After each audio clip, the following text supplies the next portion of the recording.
এখনকার জেনারেশনে এসে সামারে ওয়াটারপ্রুফ মেকআপটা করা যে কতটা ইম্পর্টেন্ট সেটার পুরোটাই আজকে তোমাদের সাথে শেয়ার করব। সো হ্যালো এভরিওয়ান, আমি মেকআপ আর্টিস্ট পূজা। আজকে আবারও একটি নতুন ভিডিও নিয়ে তোমাদের সাথে চলে আসলাম, নতুন আরও একটি ব্রাইড নিয়ে। তো প্রথমে আমি শুনে নেব ব্রাইডের কাছ থেকে সে কেমন কি লুক চায়। কলকা কিরকম থাকবে? মেকআপকে লং লাস্টিং করতে, বিশেষ করে সামার সিজনে ওয়াটারপ্রুফ মেকআপের জন্য বা নর্মাল মেকআপের জন্যও কিন্তু একটা আইস যে কতটা ইম্পর্টেন্ট সেটা তোমরা অবশ্যই এতদিনে বুঝে গেছো। আর ব্রাইডের বাড়িতে আইস কিউব না থাকায় এইভাবেই কাজ চালাতে হয়েছিল। আর ইনস্টাতে তোমরা ওই ভিডিওটাতে প্রায় একদিনে 1 লাখের কাছাকাছি ভিউজ দিয়ে দিয়েছো। তবে এবার আসি আবারও মেকআপে। সামারে এখন ম্যাজিক ড্রপ কতটা ট্রেন্ডি এখনকার দিনের প্রোডাক্ট তোমরা সবাই আজকাল জানো। আশা করি সেটা নিয়ে কোনো কিছু বলার নেই। আর আমার আজকের এই ব্রাইড কিন্তু পুরোটাই সিম্পলের মধ্যে চেয়েছিল, কারণ সে বেশি হিজিবিজি একদমই পছন্দ করে না। ভিডিওর মাঝখানে একবার তোমাদের অবশ্যই বলবো যে ভিডিওটাকে অবশ্যই একটা লাইক আর ফলো করে দিও, কারণ তোমরা কিন্তু করতে ভুলে যাও। কাজল তো পড়বে না, কাজল করো না, কাজল মানায় না আমাকে।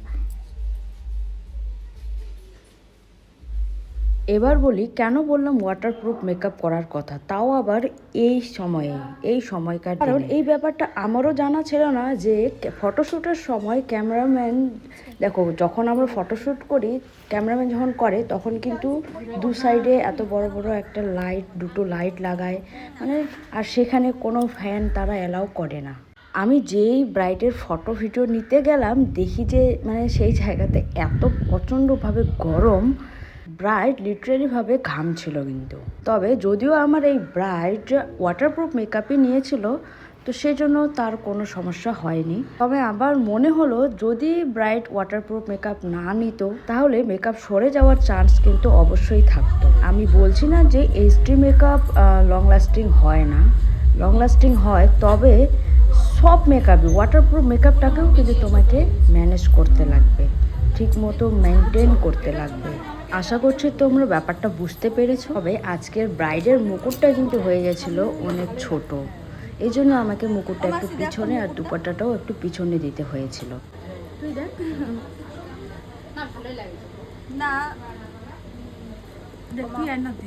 না না ঠিক আছে, আমার হলে হবে। তবে যাই হোক, তোমাদের আজকের এই ব্রাইডকে কেমন লাগছে অবশ্যই কিন্তু জানাবে। আর আমি এতক্ষণ ধরে এইসব কথা বললাম এই জন্যই যে ব্রাইড কিন্তু ফটোশুটের সময় এত ঘামলেও মেকআপ কিছু হয়। আজকের ব্রাইডও কিন্তু ভীষণ মিষ্টি ছিল।